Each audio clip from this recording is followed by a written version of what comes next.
managing and caring for the self. Mary and Mando, Alfred J. Fuertes Arnold A. Siosi. Argus Boy Baldomero Jomo Montanjon Mark Blanco. Good morning everyone, I am Mary Ann Elmandao and I will discuss today the subject in Understanding the Self in Unit 3, which is the topic is all about managing and caring for the self. The objectives of managing and caring for the self is understand the theoretical underpinnings on how to manage and care for different aspects of the self, and acquire and hone new skills and learning for better managing of oneself and behavior, and apply these new skills to oneself and functioning for a better quality of life. Before we continue, we need to understand what is managing and caring for the self. So managing and caring for the self is an essential aspect of person well-being and overall happiness. It involves taking proactive steps to maintain physical, mental, and emotional health. Here are some key areas to focus on what it comes to manage and caring for yourself. So, ang pamamahala at pag-aalaga sa sarili ay isang mahalagang aspeto ng personal na kagalingan at pagkalahatang kaligayahan. Kabilang dito ang pagsasagawa ng mga proactive na hakbang upang mapanatili ang physical, mental at emosyonal na kalusugan. Narito ang ilang mga aspeto na mahalagang bahaging pagtutuan ng pansin pagdating sa pamamahala at pangangalaga sa iyong sarili. First is physical health. Take care of your body by engaging regular exercise, eating a balanced diet, getting enough sleep, and practicing good hygiene. Regular physical activity can help improve your cardiovascular health, boost your immune system, and reduce stress levels. Una, physical na kalusugan. Alagaan ang iyong katawan sa pamamagitan ng regular na pag-ehersisyo, pagkain ng balansing dieta, pagkakaroon ng sapat na pagtulog, at pagsasagawa ng mabuting kalinisan. Ang regular na physical na aktibidad ay maaaring makatulong sa mapabuti ang iyong kalusugan ng cardiovascular, palakasin ang iyong immune system at bawasan ang mga antas ng stress. Second, mental and emotional health. Pay attention to your mental and emotional well-being. Practice stress management techniques such as deep breathing, exercise, meditation, or engaging in activities that bring you joy and relaxation. Seek and support from friends, family, or professionals if you are experiencing mental health challenges. Pangalawa, mental at emotional health. Bigyan pansin ang iyong magsanay ng mga diskarte sa pamamahala ng stress tulad ng malalim na paghinga, pagmumuni-muni, o pagsali sa mga aktibidad na nagdudulot sa iyong kagalakan at pagpapahinga. Humingi ng suporta mula sa mga kaibigan, pamilya o mga profesional kung nakakaranas ka ng hamon sa kalusugan ng isip. Third, time management. Learn to prioritize your tasks and management your time effectively. Set realistic goals, create a schedule, and avoid overcommitting yourself. This will help reduce stress and increase productivity. Pangatlo, pamamahala ng oras. Matutong unahin ang iyong mga gawain at pamahalaan ang iyong oras ng epektibo. Magtakda ng makatuhanang mga layunin, lumikha ng isang schedule, at iwasan ang labis na pangako sa iyong sarili. Makatulong ito na mabawasan ang stress at mapataas ang pagiging produktibo. Self-care activities. Engage in activities that bring you joy and relaxation. This could include hobbies, spending time in nature, reading, listening to music, or practicing self-reflection. Taking time for yourself is important for recharging and rejuvenating. Pang-apat, mga aktibidad sa pangangalaga sa sarili. Makisali sa mga aktibidad na nagdudulot sa iyo ng kagalakan at pagpapahinga. Maaaring kabilang dito ang libangan, paggugol sa oras sa kalikasan, pagbabasa, pagkikinig sa musika, o pagsasanay sa pagmumuni-muni sa sarili.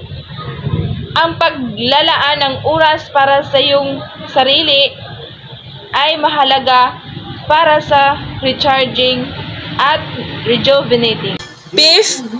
Setting boundaries.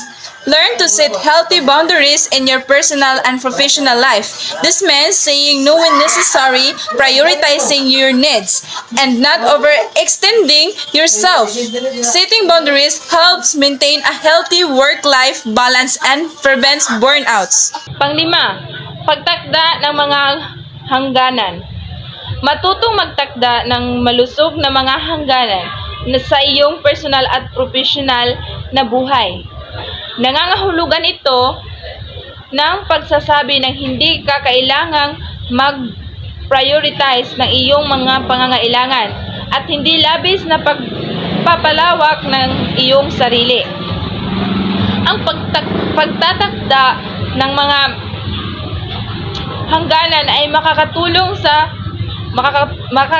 na mapanatili ang isang malusog na balanse sa buhay, trabaho at maiwasan ang burnout. Last, continuous learning. Engage in lifelong learning to stimulate your mind and expand your knowledge. This could involve reading books, taking courses, attending workshops, or pursuing new hobbies. Continuous learning keeps your mind active and helps you grow as an individual. Panghuli, patuloy na pag-aaral.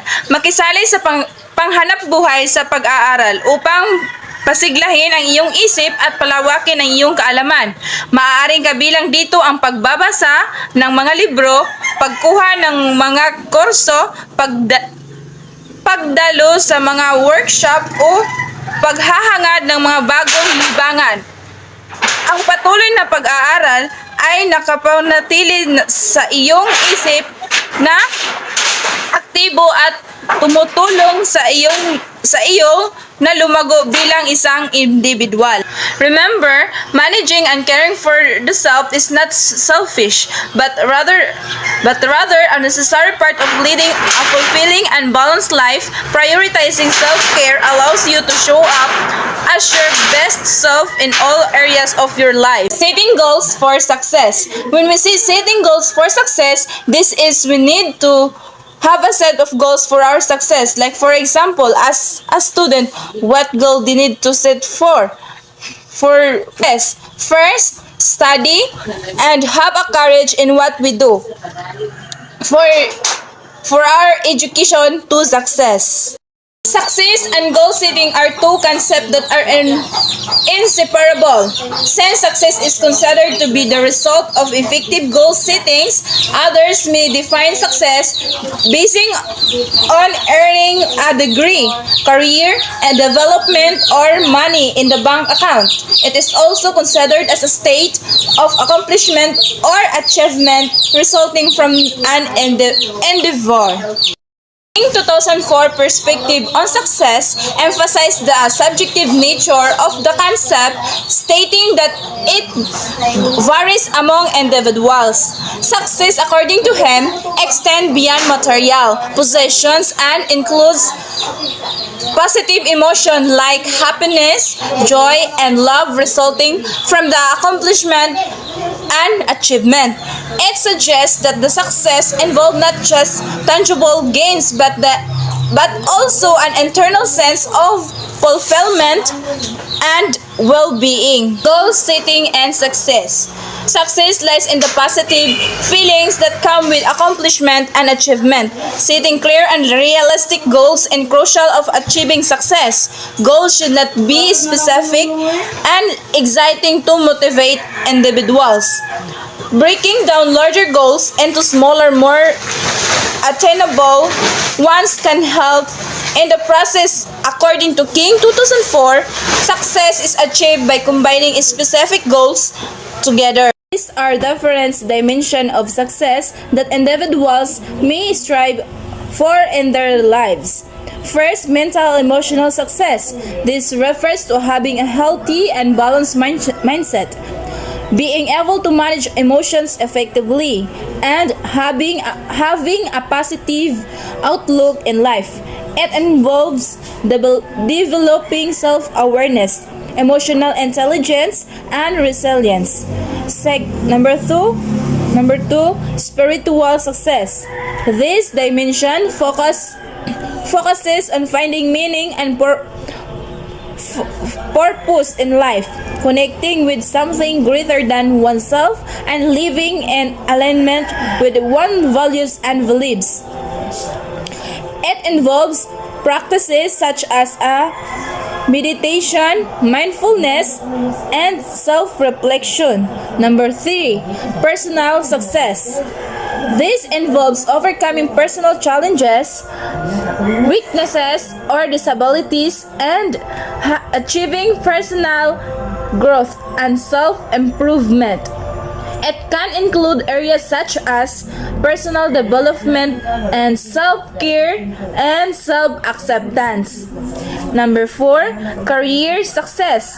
This dimension relates to achieving personal goals and achieving in one's chosen career path and finding fulfillment and satisfaction in one's work. It may involve setting and achieving career milestones, continuous learning, and building a success professional network. 5. Financial success.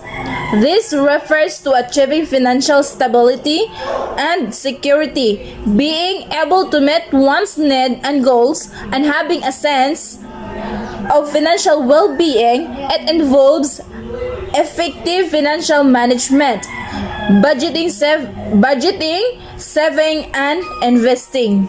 6. Social success. This dimension focuses on building and maintaining positive relationships, fostering meaningful connections, and contributing to the well-being of others. It involves effective communication, empathy, collaboration, and being a responsible and engaged member of society. 7. Physical success. This relates to maintaining good physical health and well-being, having a balanced lifestyle, and taking care of one's body through regular exercise, proper nutrition, and adequate rest. It involves adapting healthy habits and making choices that promote physical well-being. 8.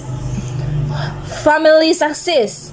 This dimension centers around nurturing and maintaining harmonious relationship within the family unit.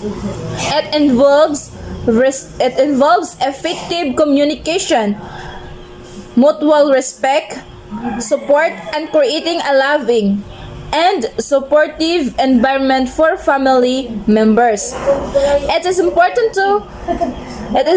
to understand that success is subjective and can be vary from person to person. Each individual may prioritize different dimensions of success based on their values, goals, and life circumstances. The content of setting goal and success. Know the time frame of the goals. Breaking down long-term goals into smaller milestones makes them more manageable and achievable. Number 2, set expressive goals. Being precise and positive in a statement is important in order to express clearly the goals. Expressing goals is a precise, positive manner helps clarify intentions and creates a roadmap for achievement. Number 3, prioritize your goals. Prioritizing goals helps in focusing efforts and resources effectively, allowing for a more organized approach and attainment. Number 4, base your goals and performance not just at outcomes. Set goals which you have the power and the ability to achieve. Focusing on performance-based goals enables you to control your actions and efforts rather than just an end result. Number 5, set specific goals. Specificity is goal setting provided clear directions while allowing flexibility within the framework. And number 6, make your goals realistic. Set goals that are based on your expectation, not those of others. Which is realistic goals set according to your capabilities and expectations. Increase motivation and feasibility. Number 7, think beyond your goals or visualize other things that you want to achieve upon accomplishing one goal. Envisioning the next steps beyond achieving a goal can inspire further. Ang susi ng tagumpay ay nakasalalay sa mga positibong damdamin na kasama sa tagumpay at tagumpay. Ang pagtatakda ng malinaw at makatotohanang mga layunin ay mahalaga para sa pagkamit ng tagumpay. Ang mga layunin ay dapat natiyak at kapanapanabik upang mag-udyok sa mga individual. Ang paghati-hati ng mas malalaking layunin sa mas maliit na mas maaabot ay makakatulong sa proseso. Ayon kay King 2004, ang tagumpay ay nakakamit sa pamamagitan ng pagsama-sama ng mga tiyak na layunin. Thank you. Hi guys, this is my topic about Albert Bandura's personal life. He was born in Monder, Alberta in December 4, 1925. He was the youngest of the six children. Through times were often hard growing up. Dr. Bandura's parents placed great emphasis on celebrating life and, more importantly, family. They were also very keen on their children doing well in school.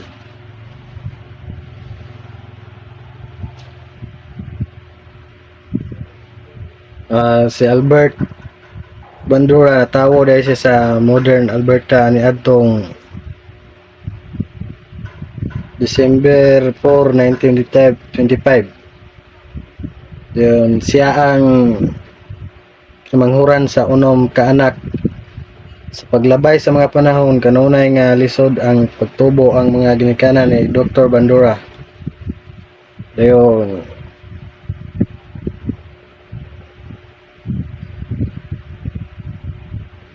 kanunay nga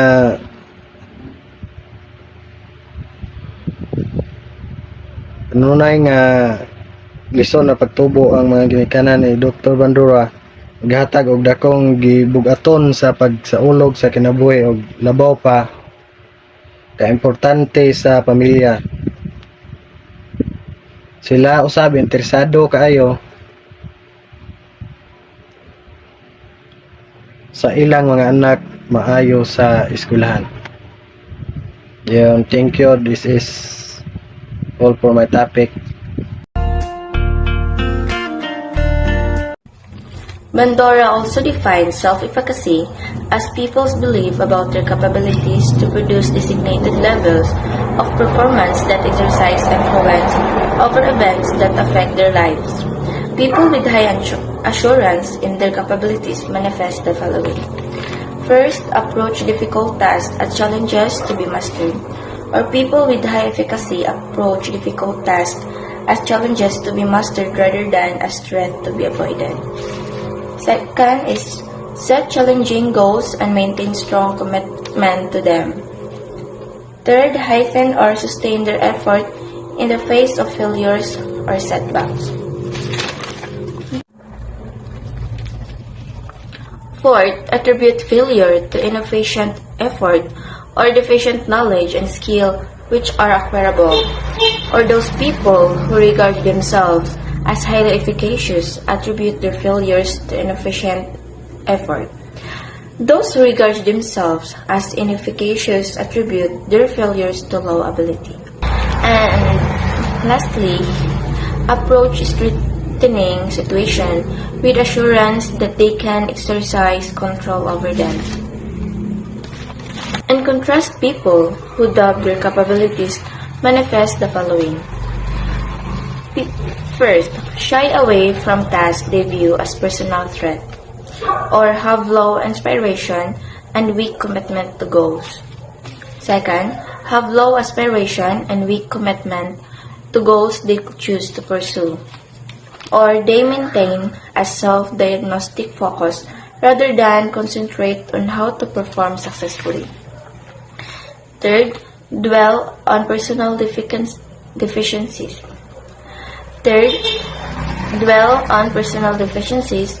Obstacle they will encounter, and all kinds of adverse outcomes, rather than concentrating on how to perform successfully.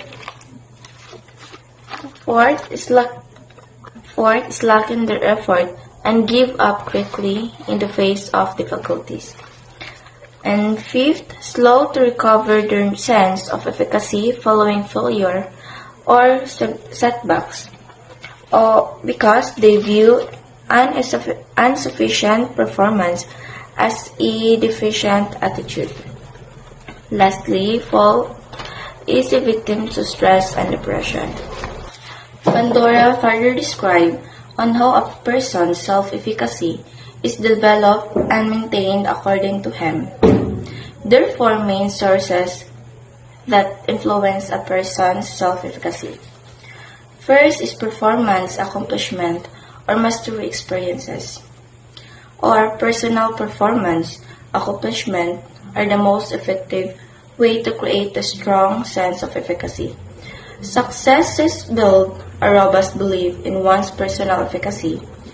Failures undermine it, especially if failures occurs before a sense of efficacy is firmly established.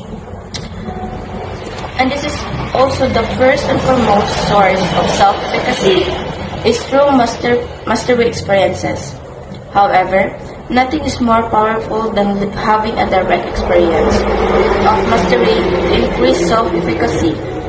Having a success, for example, in mastery a task or controlling an environment, will build self-belief in that area, where a failure will undermine that efficacy belief. To have a resilient sense of self-efficacy requires experience in overcoming obstacles through effort and perseverance. Second, vicarious experiences. Through observance of social models also influence one's perception of self-efficacy. The most important factor that determines a strength or of influence of an observed success or failure on one's own self-efficacy is a degree of similarity between the observer and the model. Seeing people similar to oneself succeed by sustained effort raises observers' beliefs that they too possess the capabilities master comparable activities to success. vicarious experiences.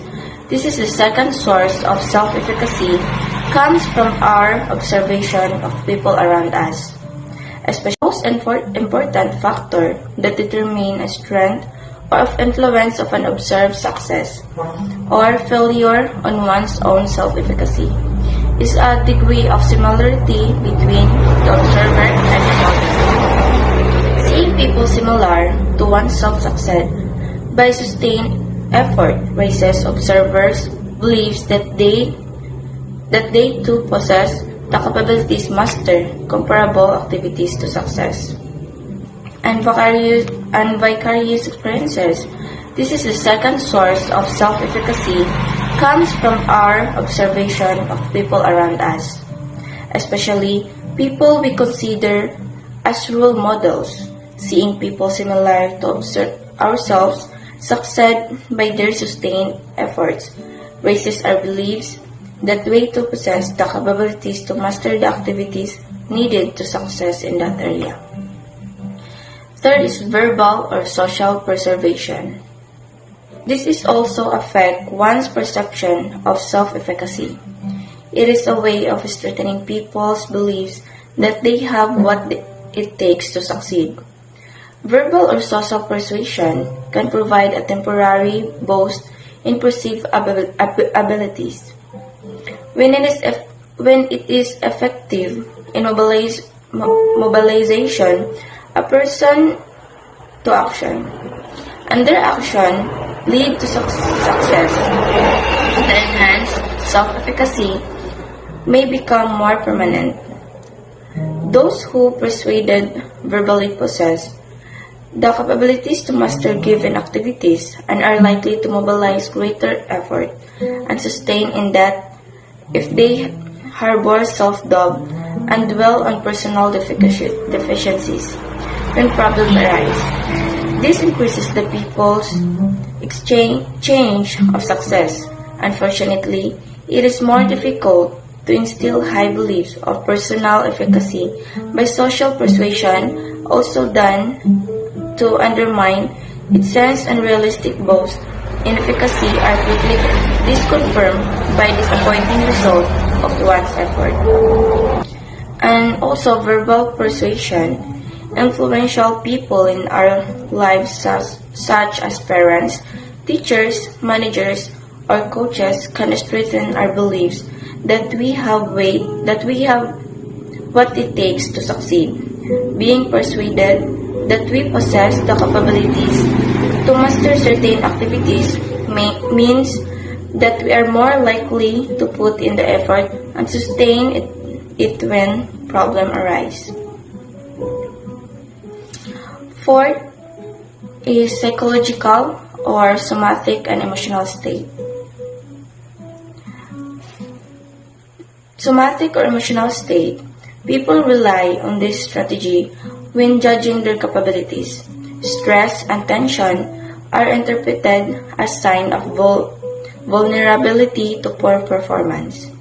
Fatigue, aches, and pains and mood also affect perception and ability. However, Bandura notes that it is not the intensity of emotional or physical reaction that is important, but rather how it is perceived and interpreted. People with high sense of self-efficacy may perceive affective arousal as an energizing facilitator of performance, whereas those who are beset by self-doubt regards their arousal as a debilitator. And also emotional and psychological state. The state you're in will influence how you judge your self-efficacy.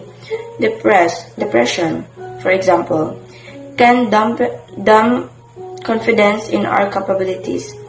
Stress, reaction, or tension are interpreted as sign of vulnerability to poor performance, whereas positive emotions can boost our confidence in our skills. Since most human motivation is cognitively generated, Self-beliefs of efficacy are an important factor in human motivation. Beliefs of self-efficacy work in coordination with component skill and incentive to act. Carol S. Dweck Fixed and Growth Mindset Theory. Carol S. Dweck is the author of Mindset, the New Physiology of Success. She was born on October 17, 1946. She's a graduate from Barnard College in 1967 and earned a PhD from Yale University in 1972. She then taught at Columbia University, Harvard University, and University of Illinois before joining the Stanford University in 2004. She is one of the leading researchers in the field of motivation and is the Lewis and Virginia Anston Professor of Physiology at Stanford University. Her research has focused on why people succeed and how to foster success.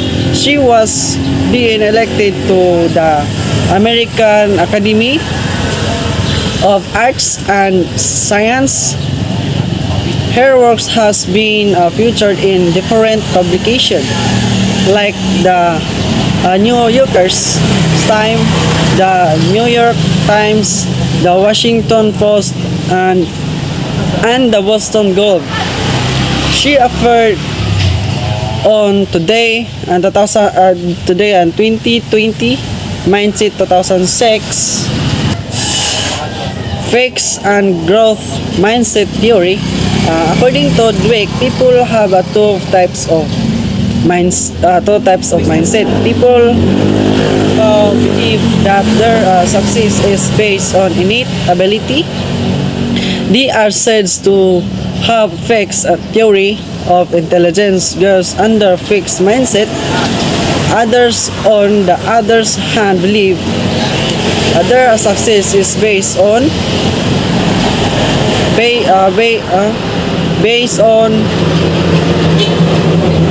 hard work, learning, training, and perseverance. Are said to have a growth theory of intelligence, which goes under a growth mindset. According to Dr. Dweck, individual may not necessarily be aware of their own mindset, but their mindset can still be discerned based on the behavior, but this mindset can still,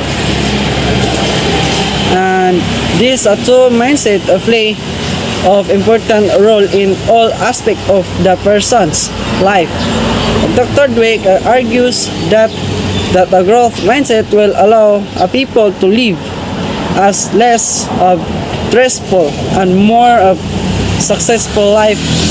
In an interview with Dr. Dweck in 2012, she described the fixed and growth mindset as: in a fixed mindset, students believe that their basic abilities, their intelligence, their talents are just fixed traits. They have a certain amount, and that's that. And their goals become to look smart of all the time and never look dumb. In the growth mindset, students understand that their talent and abilities can be developed through effort, good at teaching and persistence. They does not necessarily think everyone's the same or anyone can be insane. but they believe everyone can get smarter if they work for it. And according to Dr. Dweck, there are two types of mindset.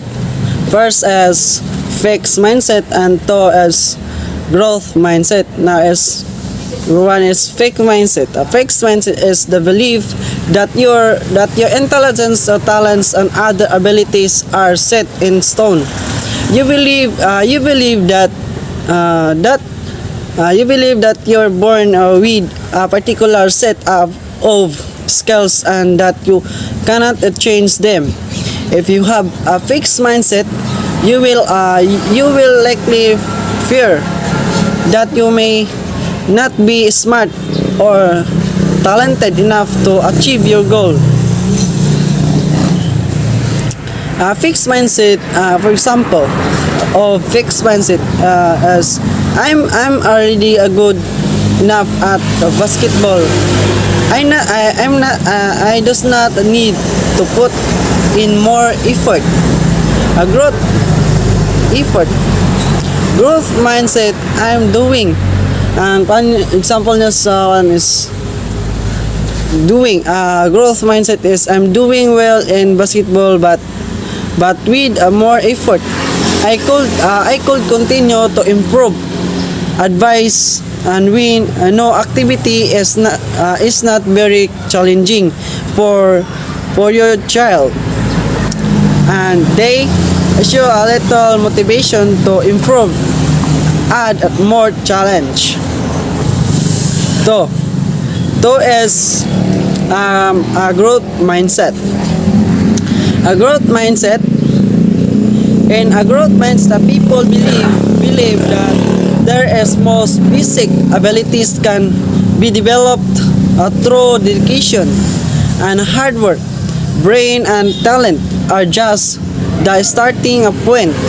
This view create a love of learning and a resilience that is essential for a great accomplishment.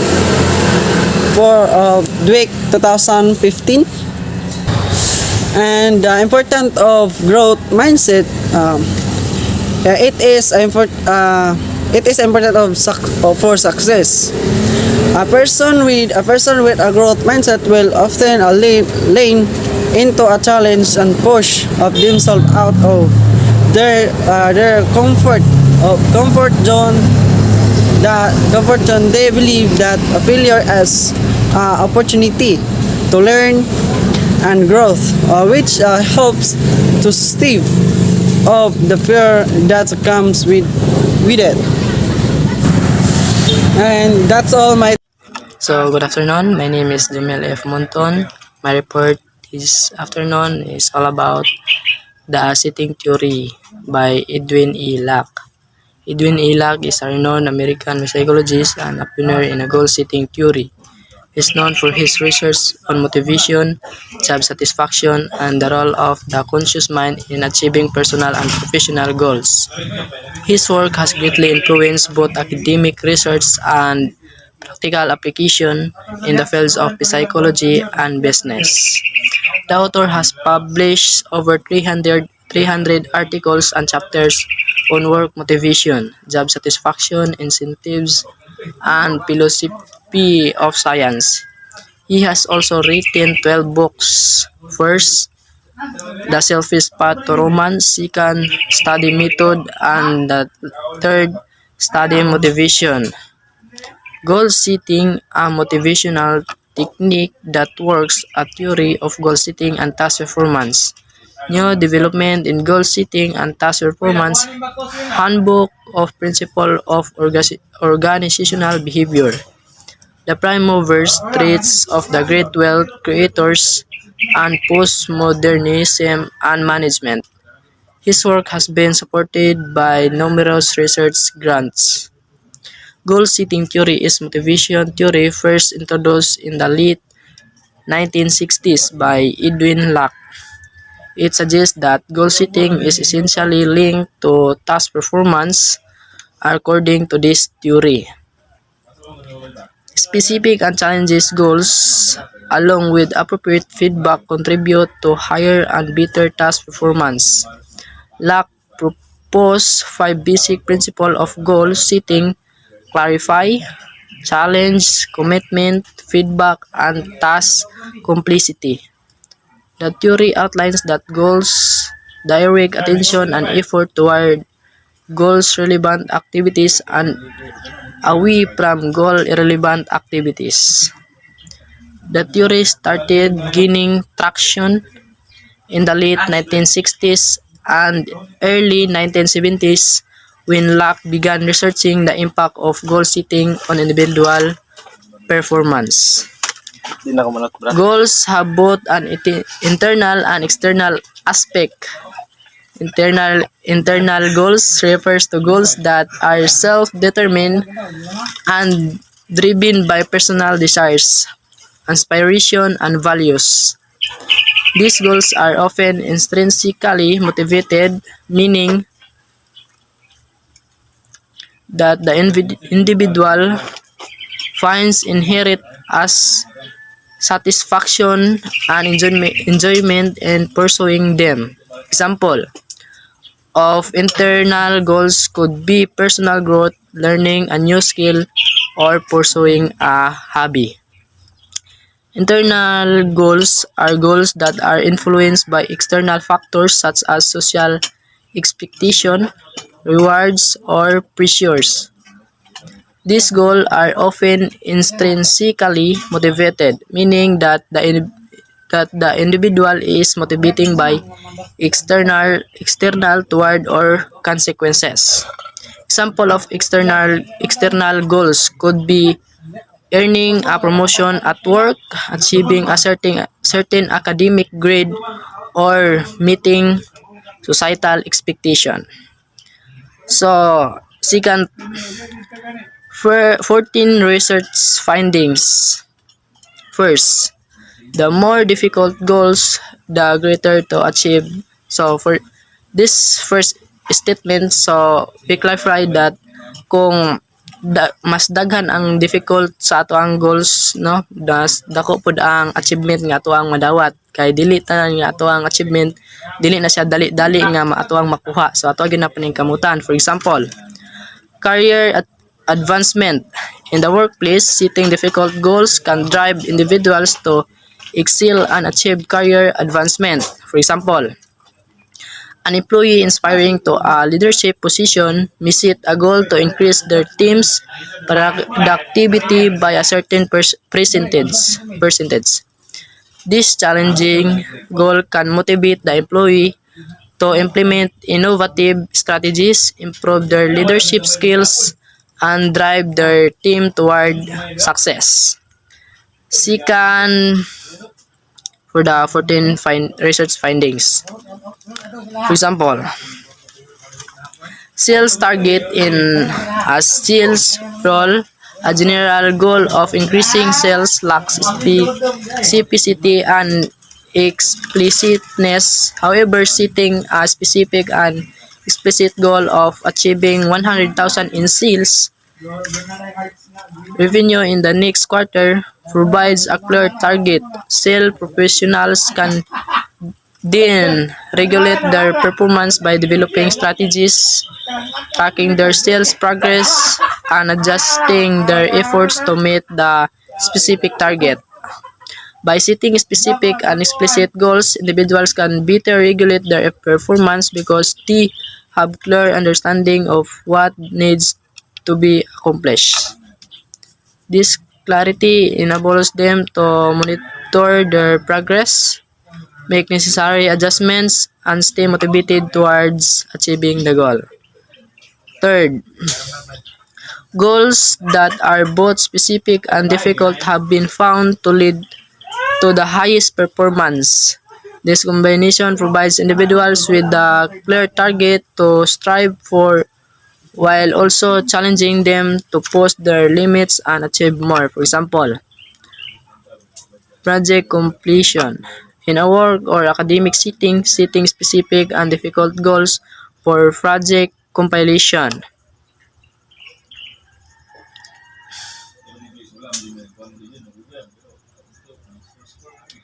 can lead to higher performance. For example, a team working on a research project may set a goal of completing the project within a specific timeline, while also aiming to produce high-quality results. This specific and difficult goal provides a clear target for the team to work towards, and the challenge push them to allocate resources effectively, collaborate efficiently, and deliver their best work, resulting in highest performance. The combination of specificity and difficulty in goal setting creates a sense of focus, urgency, and motivation. It helps individuals channel their efforts toward a clear target and push them to stretch beyond their comfort zones, leading to higher levels of performance and achieve. So, fourth, commitment to a goal becomes even more critical when the goals are specific and difficult. When individuals are fully committed to their goals, they are more likely to invest the necessary effort, persist in the face of challenges, and maintain motivation. For example, entrepreneurial venture. Image an entrepreneur who sets a specific and difficult goal of launching a successful startup within a year. The commitment to this goal becomes crucial because it requires significant dedication, hard work, and perseverance. With a strong commitment, the entrepreneur is more likely to overcome obstacles, seek necessary resources, and stay focused on achieving the specific and difficult goals.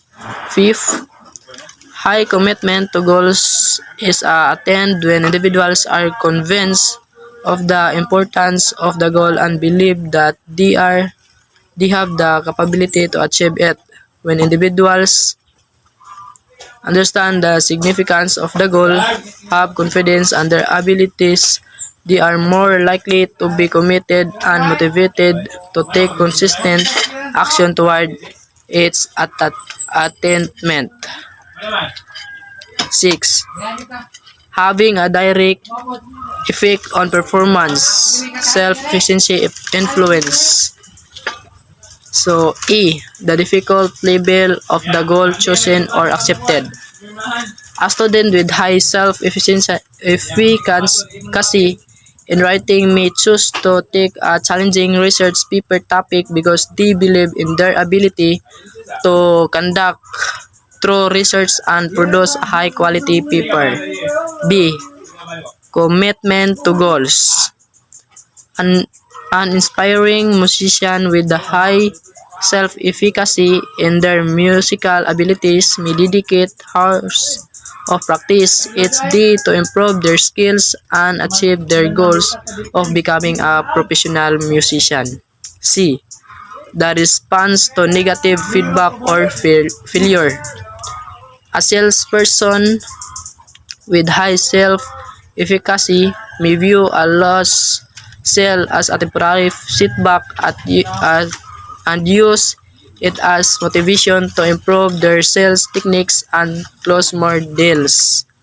D. The choice of task strategies. A student with high self-efficacy and problem solving may approach a challenging math problem by breaking it down into smaller steps, seeking additional resources, and persistently working through it until a solution is found. So, 7.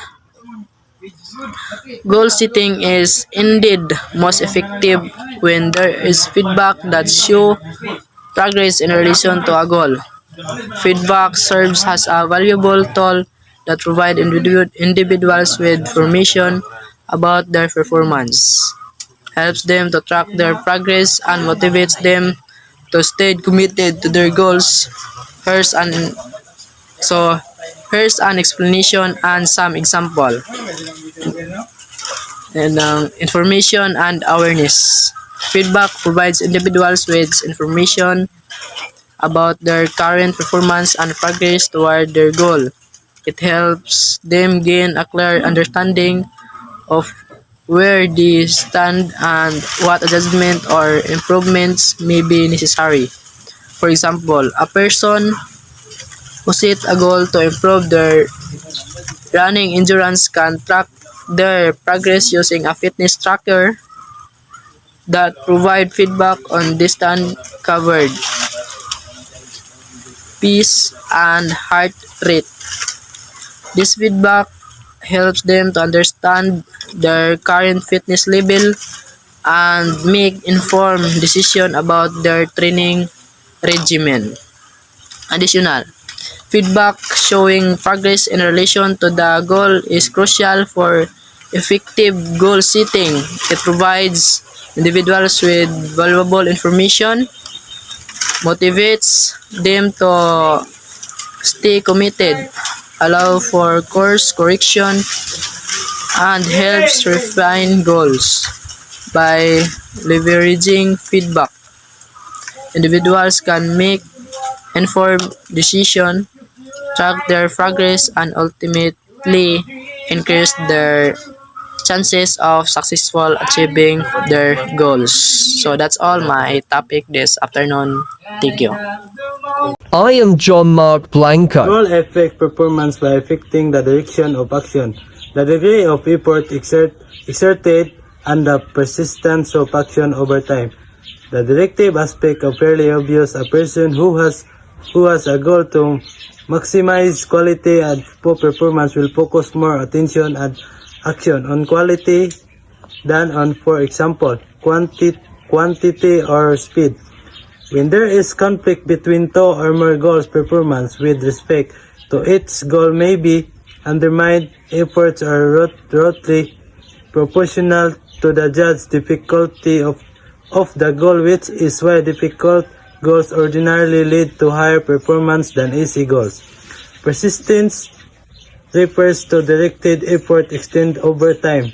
Harder goals typically lead to more persistence than easy goals because given commitment they take longer to reach and may require overcoming more obstacles. This mechanism operates almost automatically or at least routinely once a goal is committed to, because most people have learned by about the age of 6 that if they want to achieve something, they have to pay attention to it to the exclusion of other things, exert the needed effort, and persist until it is achieved. Goal setting along with self-efficacy mediates that the effect of knowledge of past performance on subsequent performance. Kung goal setting means pamaagi para makabot nato atong mga pangandoy sa kinabuhi. When people receive negative performance feedback, they are typically unhappy, and may also experience doubt about their ability. Sa isa ka tawo kung makadungog kag istorya about sa imong kaugalingon nga dili mayo, simple ang imong kaugalingon maapektuhan gyud siya, maong ubos na kay imong paglantaw sa imong kaugalingon.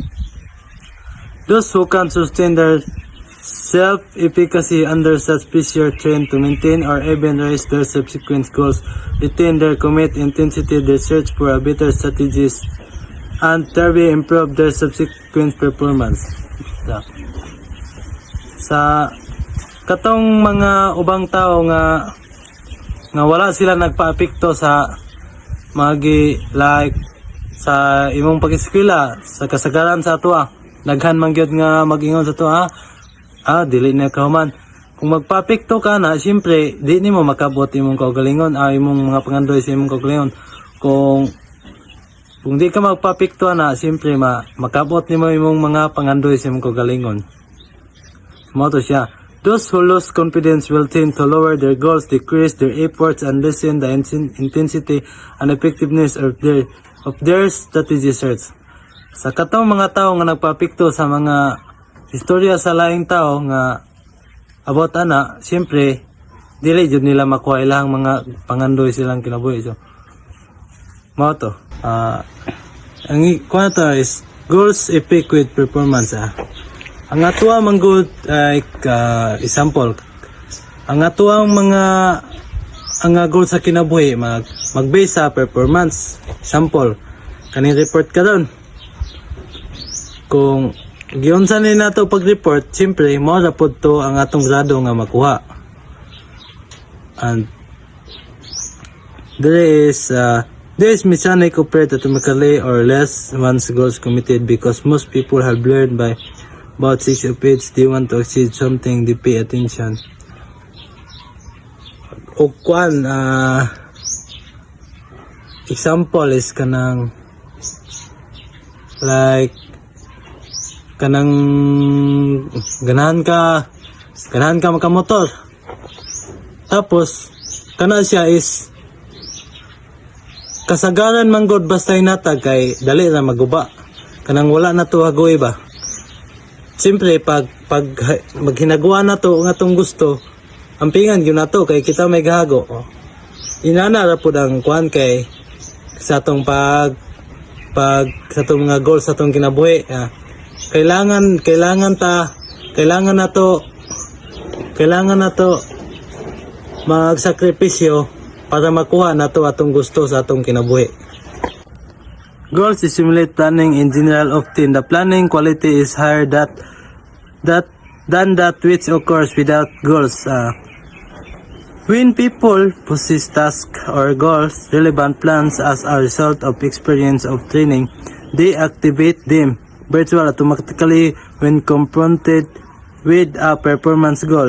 Newly learned plans or strategies are most likely to be utilized under the stimulus of a specific difficult goal. People recognize that goals are required plan to seek either to use what they already know or to make new plans when they want to reach goal. Ang mga tao mo nag-recognize nga ato ang mga goals sa kinabuhi kailangan natog plano para ato ang makabot. For example, to attain difficult goals, people may simplify sacrifice quality common trait of which everyone is familiar. When people are given training in a new strategy, they do not use it constantly unless they must to attain goals that cannot otherwise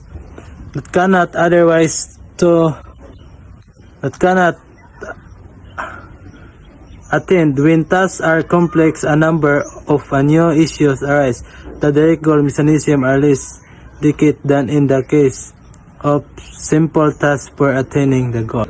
When we say goal setting is atong pamagi para makabot nato ang atong mga pangandoy sa kinabuhi. Goal setting along with self-efficacy mediates that effect, knowledge, and past performance and subsequent performance.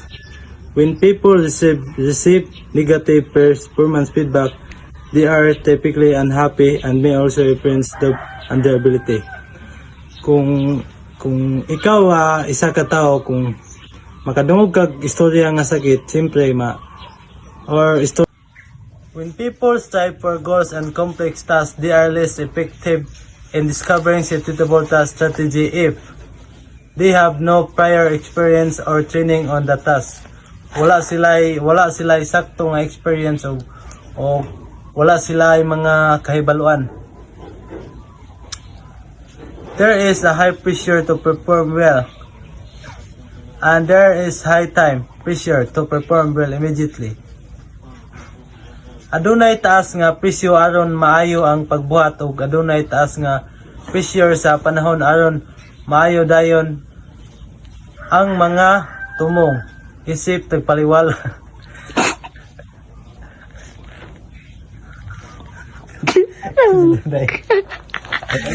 Goals serve as a standard of self-satisfaction, with harder goals demanding higher accomplishment in order to attain self-satisfaction than easy goals. Goals can also be used to enhance task interest, reduce boredom, and promote goals clarity when used to punish or intimidate people. However, goals increase stress and anxiety. Goal setting dilemmas. If hard or difficult goals lead to higher performance and lower satisfaction than easy goals, there is obviously a problem of how to get people or oneself to be both happy and productive. There are obvious benefits and penalties of trying for too little in life as well as for trying for too much. Obviously, the key principle here is personal context. Life goals must be based on what one really wants out of life, not on what other people want, and on one's true capabilities. If one wants to pursue challenging goals, these goals do not have to be attained all at once but can be pursued over an extended period. Lower sub-goals can be set as steps to longer-term and higher goals. Goals including goals commitment in combination with self-efficacy mediate or partially mediate that the effects of several personality traits the incentive on performance. The logic behind this model is that goals and self-efficacy are the immediate regulators of much human action, and they therefore reflect the individual assessment of the value of incentive and of the applicability of values and traits to specific situations. Self-management, goals-directed action and choice are not necessarily imposed or even encouraged by environment. Either organized demands. People have the choice to manage their own lives by setting their own purpose and working to achieve them. 13. Goal setting. A goal setting related mechanism can be trained and or adapted in the absence of training for the purpose of self-regulation. Epic. Emotion is a type of automatic, partly subconscious, psychological estimate of the relationship of things to oneself. More precisely, emotions are the form in which one experiences automatized value judgments, that is, judgment of object, event, situation as consciously and or subconsciously perceived and understood according to the standard of one's values. Event and situation seen as threatening to one's values give rise to negative emotion. Fear, anxiety, dissatisfaction, whereas events and situations seen as furthering one's values produce positive emotion. Happiness, satisfaction, love. In goal setting context, the immediate value standard is one goal that is the level of performance desired or such to goals achieved lead to satisfaction, and goal failure to dissatisfaction. There is an interesting and at first glance non-intuitive finding pertaining to the relation of goals to satisfaction. High goals lead to less performance satisfaction on the average than easy goals.